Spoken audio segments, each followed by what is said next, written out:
Hindi sunog, ngunit isang babae na nagle-labor ang agad na inaksyonan ng mga miyembro ng isang fire station sa Zamboanga, Sibugay. Mag-ina nasa maayos ng kalagayan. Si Tricia Aragon sa sentro ng balita. Isang buntis na nakaranas ng matinding labor pains ang ligtas na nakapanganak sa tulong ng mga tauhan ng Titay Municipal Fire Station sa barangay Kitabog, Titay, Zamboanga, Sibugay noong ika-29 ng Hulyo taong kasalukuyan.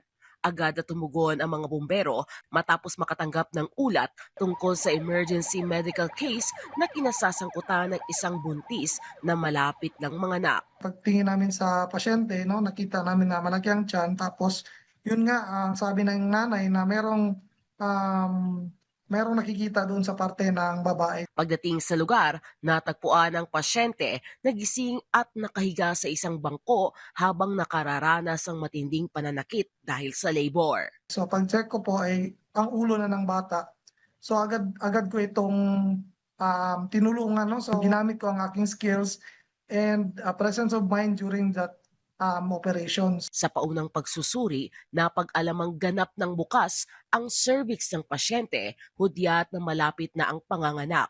So pagkatapos po nyon ay dinala na namin sa Titay Birthing Facility at na-endorse ko po sa doktor na in charge po sa Titay Municipal Office.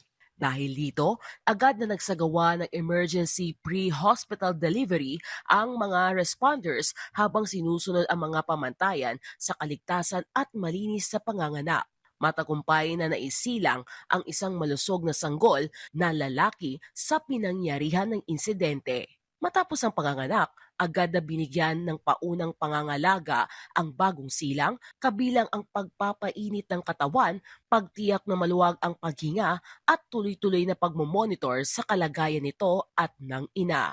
In an emergency, especially kung wala pang immediate access to a doctor or a hospital, a BFP personnel who is a licensed nurse and who is adequately trained to give emergency care can assist in childbirth to help save the life of both the mother and the newborn. Nailuwaldi ng walang komplikasyon ang inunan at walang naitalang labi sa pagdurugo sa ina.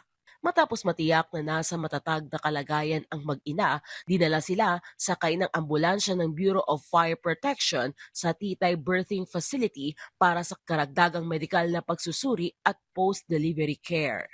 So malaking advantage siya actually for yung pagkakaroon ng ganitong capability sa BFP, especially here in Titay wherein marami tayong barangays who are located far from the health centers and other hospitals. In an emergency, especially kung wala pang immediate access to a doctor or a hospital, a BFP personnel who is a licensed nurse and who is adequately trained to give emergency care can assist in childbirth to help save the life of both the mother and the newborn.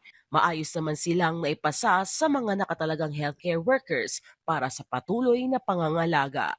Mula dito sa PTV Cotabato Regional Center, Tricia Aragon para sa Bayan.